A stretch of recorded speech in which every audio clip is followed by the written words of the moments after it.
2019 UEFA Super Cup winner, Mr. Jurgen Klopp, is available for your questions. We'll start in the corner. Jurgen, congratulations on winning a second European trophy with Liverpool. My question is linked with the famous story that the players were not allowed to touch the "This is Anfield" sign, and they won Champions League and they were now allowed. So you now won the Super Cup. Is there any new feature that you're going to open for your players? Thank you. Actually, we don't have time for that. We don't have time for that. We play on Saturday again. We have to find a way to be ready for that game. After 90 minutes, I think, when it was close to the final whistle, and Frank Lampard asked me, "Where do you play on? Where do you play and when do you play?" And I said, "Saturday, Southampton." He said, "Oh, congratulations." Nobody wanted extra time tonight. They play Sunday at home at Leicester, but they have played on Sunday, so there was no advantage tonight. But for the next game, will be pretty tough. But we have to be ready again, and that's my present to the players, that I help them recover, that they are ready for the game, and all the rest. They don't ask for anything like that. It was a big fight tonight, and I didn't know before the game how good it will feel after the game when you win it. But it's brilliant. It's really big. The atmosphere in the stadium was outstanding. It showed us again how big this club is. Wherever we go, our supporters are already there. I don't know exactly how many fans were from Istanbul, but I can only say thank you, Istanbul, because it was just a brilliant atmosphere. We would have loved to bring our weather to Turkey for one day at least, because it was really intense. But now it's done. We came through, and we won it. And the boys feel really good. I feel really good, so everything is okay. Gentleman in the third row. Volkan Ağır, Deutsche Welle. I would like to ask my question in Turkish. Süper Kupayı kazanan ilk Alman teknik direktör oldunuz. Maçtan önce bunun farkında mıydınız? Bu sizin için bir hedef miydi? Ve bunun Alman teknik direktörlerin başka liglerde tercih edilmesi açısından bir etkisi olacağını düşünüyor musunuz? Teşekkürler. Oh, I didn't know that. So I never thought about things like that in my whole life. It's nice. There must be a first one. So I'm sure I'm not the last one, because we have a lot of good coaches in Germany. But it's nice to be there, but I don't see myself as a German, really. I'm German and I like that, but I see myself much more as an European.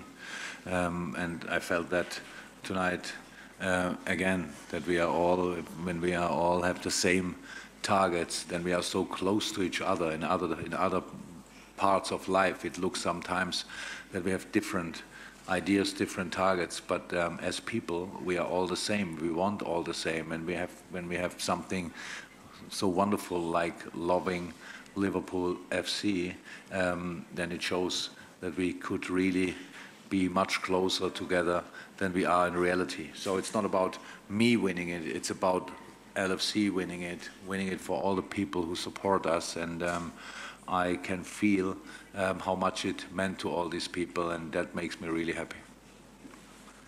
Gentleman in the red hat. The red hat. Congratulations, Jurgen. This is Calvin Omuka, ACL Sports Nigeria. I've got two questions. What did you say to Oxlade-Chamberlain after half-time? Because he was pretty anonymous, and his first big game since his injury. And then tactically, how vital is Firmino to the way you play because of his ability to drop deep and pick up the ball in spaces? Wow, a football question.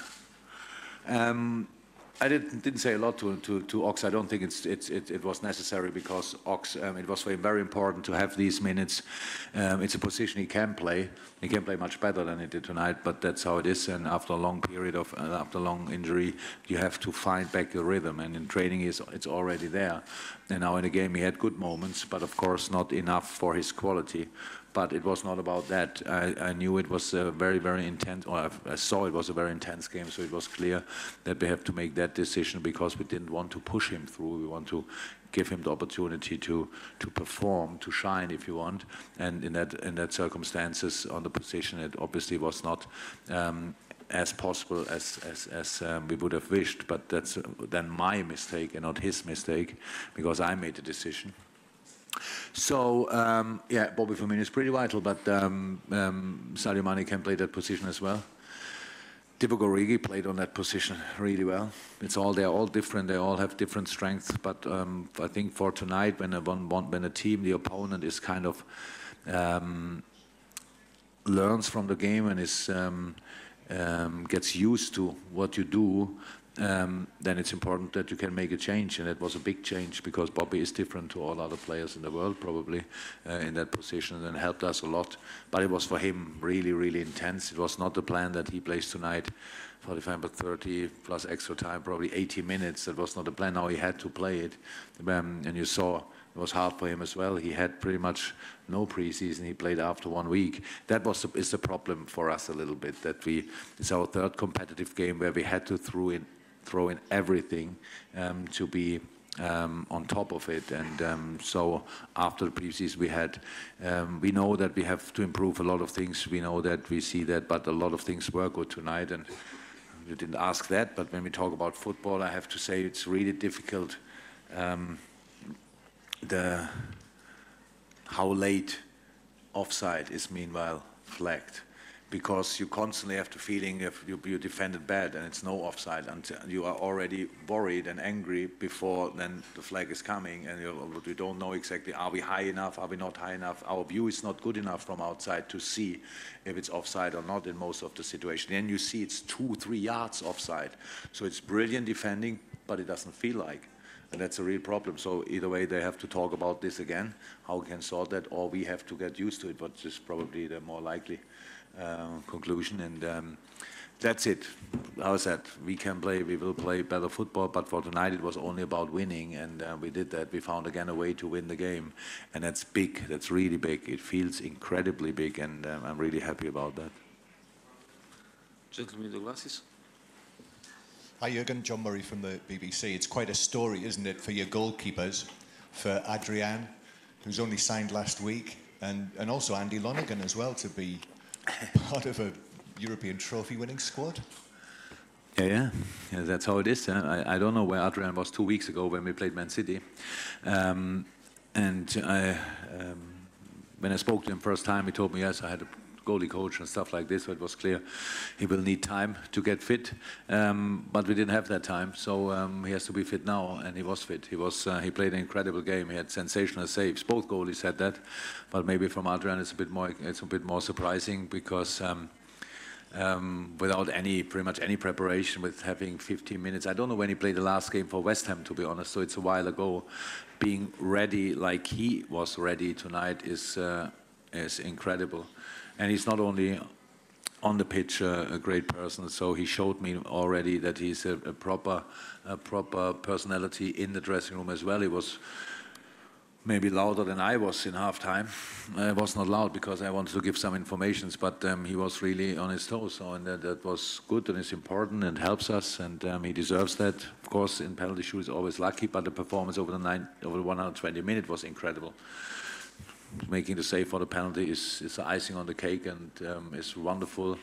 I saw now one time that he could really grab his towel before he started celebrating. That's special as well. So he obviously quick in mind, and knows what he wants to do. Helped us a lot, and he can be really proud of what he did tonight. We'll take 3 more questions. Gentleman in the black shirt first. In the first row. Yeah. Long hair and glasses. Yes. Jurgen, what does it actually mean to you to lift this trophy as a trophy for Liverpool FC? I asked after the game again, Millie and Hendo, is that how do people see that? I'm not long enough in the country, and I was never in that game. So, and he said, oh no, it's a proper trophy. It's on the wall at Melwood. So good. They have to draw it again, to paint it again, the wall at Melwood, and bring another number on the wall, 2019, and a picture or whatever. So that's big. How I said, I didn't know before the game how big it will feel, and now I know it, and it's great. If I would be again in that game, which would be nice, because it would mean you won something before, I would be now more experienced. But how is that? It's nice, really nice, but not about me. It's not, and I don't only say that, I mean that. It's really about doing it for the people, and from 3 opportunities, or let me say 4 opportunities in the last 3 months, we won 2. That's good. That's absolutely okay. And now let's carry on. Let's try to find a way to win on Saturday. Let's try to find a way the game after, so Saturday after that. I think Southampton Arsenal is coming up, which is both will be incredibly difficult for, again, different reasons. I think only one team celebrated tonight more than us. That's probably Southampton. When they saw 90 minutes, no decision, let them go again. But yeah, we will have to find a way, and we will find a way to be really uncomfortable at least. And if we are that uncomfortable for the opponent, if we are that, then we can find a way to win the game. And yeah, I have now a couple of hours time to think about that, and that's what I will do after talking to all of you. First row. Hello, Mr. Klopp. This is Mehdi Ruskhosh, Iranian reporter from Istan News Agency. I have a question from yourself. When you were at Dortmund, you had many fans in Iran, and now you are at Liverpool, you have much more fans in our country. What's your opinion about that? That limits my choices for making holiday, obviously, because wherever I go, people know me, and that's not too nice on holiday, to be honest. So, I played together with 2 Iranian players. Maybe you know that. Din Mohammadi and Temurian were my mates at Mainz. So I'm pretty experienced with Iranian players. But apart from that, it's how I said, it doesn't help me if I become more famous in other countries. For me, it's only important that our club is successful. And I love the fact that I saw after the Champions League final how many people in different countries, Iran, Tehran probably involved, watched our games and were happy about the result. So that makes me really happy. That makes me really proud. All the rest is nice. But how I said, doesn't help as a private person, because everybody knows you. So from time to time, it would be nice that I could hide myself a little bit, but that gets more and more difficult. And we'll take last question here in the middle.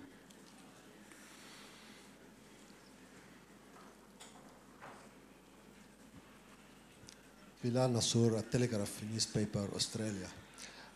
How do you evaluate today the refereeing, and what's your opinion about the new rule of VAR and offsides? So I told to the ref team after the game, if we would have played like they whistled, we would have won 6-0. That was my absolute opinion. They played a brilliant game, but I told her as well that I'm not happy with the penalty decision, because I'm still not sure that it was a penalty, but not important anymore. So that was good. They were really good, I have to say. I think whatever you could have thought before the game, there was pressure on them like hell. It's a historic moment, and staying by yourself, stay calm, and do what you have to do. Decide very important things in a very difficult and intense game. I couldn't have more respect, to be honest. It was really a brilliant performance. I spoke to the 4th official about the late offside decisions. It's really difficult. I think really it's worth it to talk about again, because it's like they have to wait. And to ask him, I said, yeah, that's like the protocol wants us to do it, but it's just difficult to judge a situation in the game. How can we see the player there, over there? It's not possible. So you think it's not offside. They play through. I think about few situations when it was offside, they didn't whistle it, and then it was a corner at the end. It was like, huh? So we have to, I'm not sure that that's already the finished article, hopefully not. If, then we cannot change that, then we have just to get used to it. That's how it is, but it feels strange in a lot of moments when you read it, because if you think now about the game and think, okay, they had really chances here and there, but a lot of these chances were from offside positions.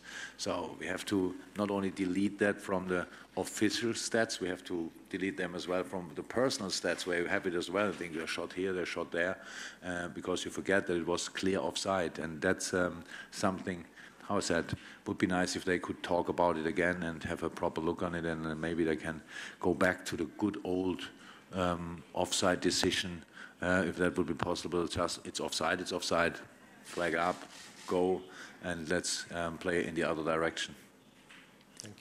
Mr. Klopp, thank you very much. I thank you.